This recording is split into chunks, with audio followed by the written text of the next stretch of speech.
I u moru naših izmišljotina mi smo izmislili jedan praznik.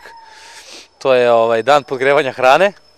Biću opitati odabrane među vama, šta ćete vi danas podgrevati? Nećemo ništa podgrevati.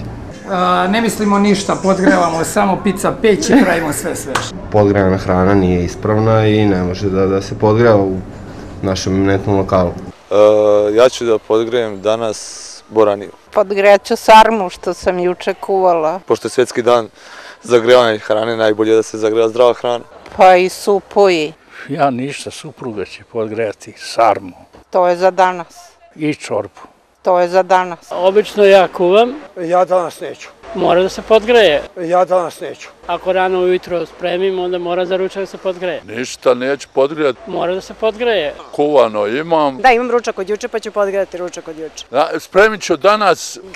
Grašak. Mleveno meso. Šta ćete da ručkate? Mleveno meso sa vinom. To hoću.